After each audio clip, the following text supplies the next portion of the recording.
When I first moved to Kenya, I had to ask myself this question many times. How will I even finance my life living in Kenya? And in today's video, I want to break down for you how I now finance my life, but also the mistakes I made in the beginning. Because when I came here first, my plan was to build a business and make money right away from it. But this didn't work out. Therefore, I had to find another solution to sustain myself and make a living to be able to stay in Nairobi, Kenya. My name is Marvin and I moved 2 years ago from Germany to Nairobi, Kenya. And since then, I've been living here on the continent and showing you the actual sides of living here in Nairobi, how life is, how the business environment is, and showing you my learnings that you don't have to make the same mistakes that I did before. To give you a bit more context, so when I moved first to Kenya, my plan was right away to build a business here on the ground in Kenya and to make enough money to sustain myself. But these were thoughts that I didn't think through properly, because in my mind it was just like, I will go there, make right away enough money to live and everything will be alright. And this is where the problem started, because my way of thinking was a little bit off. I had many challenges in the beginning and I almost went broke twice because, let's say, when I came, I had to file my investor visa, and to obtain the investor visa, you need to keep a certain amount of money on your bank account until they assure you that you have the visa and you get approved for it. So until then, I wasn't able to touch this money at all, and this was anyways just for investment purposes.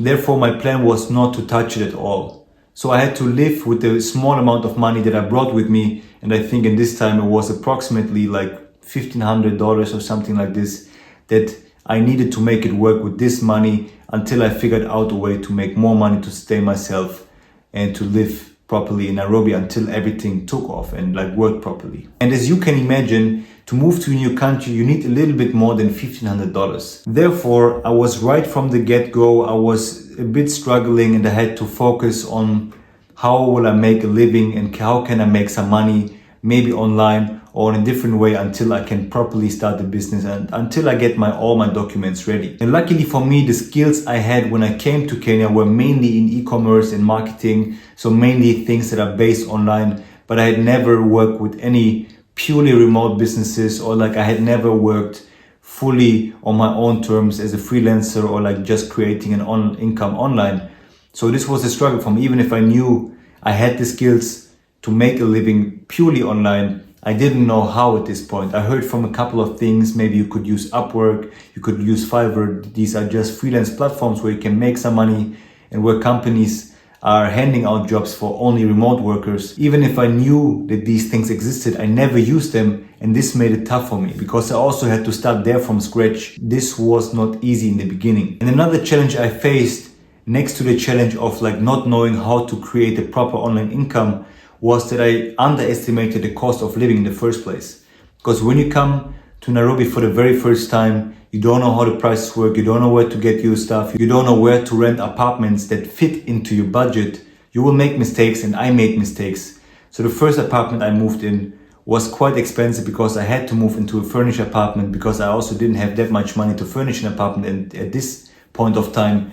And I was waiting for my business partner to come in as well, that we can live somewhere together. And therefore the first months were definitely more costly than my living expenses are now on a monthly basis. And this even if Kenya is relatively cheap, and now I live like on a budget with a car, with a nice place, with everything, on like approximately $1,500. And because I didn't know in the beginning, my apartment was already like around $700 somewhere in Levington. What is now what I hear from other people like still quite fair for this price, but in my mind when I came here first and I didn't have that much budget, it was already quite expensive for me. And now I know that there are also much cheaper options depending where you want to live and what part of the city you want to live in and what your needs are for sure. But in the beginning it was a bit deadly for me. Then you don't know, you have to figure out everything, you have to get the documentations right. So everything was connected to a lot of costs. Therefore, to sustain myself, I had to push even harder on getting some freelance clients and getting some gigs online. So I really pushed on working on Upwork in the first place. And Upwork, as I said, is just a platform where you can get clients online if you have any kind of skills that can be used digitally. For me, it was marketing, advertising campaigns, maybe writing product descriptions and copywriting. So different kinds of skills that only needed an online presence. And this was the luck for me that I acquired these skills already. But in the meantime, I was still learning new ones because I wasn't sure if I can make it this quick that I can get clients that will sustain myself. And luckily, after getting the first few small gigs, I think in the first couple of weeks, I was able to acquire a bigger client that needed like the full e-commerce support from my end. So this one sustained myself for another couple of months, and from there just moved on and on and on until I was like, okay, now let me stop this, because I also finished my documentations in the meantime. I finished setting up all the licenses for the business on the ground.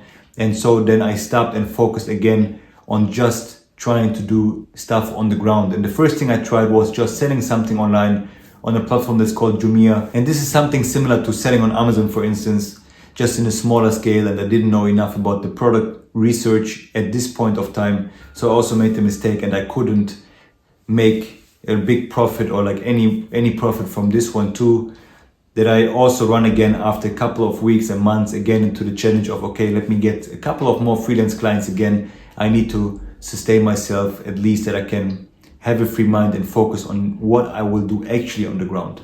After a couple of weeks doing this, figuring out how I get the most amount of clients that will not take too much time for me, that are also a bit higher paying for me, I made it work. I managed to sustain myself properly with this kind of money I earned from freelance gigs. And therefore, I also had time to think about like getting into the local market with the same thing I was doing anyways online. But it wasn't as easy as I thought once again, because then I went to a lot of local businesses, also big companies. But the thing is, they were hesitating to spend money on things like this. Even if they knew it would bring them money, they were still not very much open to be like, okay, let me spend a little bit money that I can get something in return for this. So marketing is still a thing that's already very present here in Kenya, very present here in Nairobi, but people are still very much hesitating to spend money on it. And this cost me also a couple of months, like trying to push on these businesses, the local ones, and trying to get a couple of clients locally here on the ground with like some bigger companies, until I understood that the problem was that I'm focusing on the wrong group of people and the wrong group of businesses. And after a while, when I understood it, I got a couple of clients in Kenya as well. I was working with 2 local startups, but also owned by foreigners, but also with a bigger local team. And I was able to assist them for a good, I think, 10 months.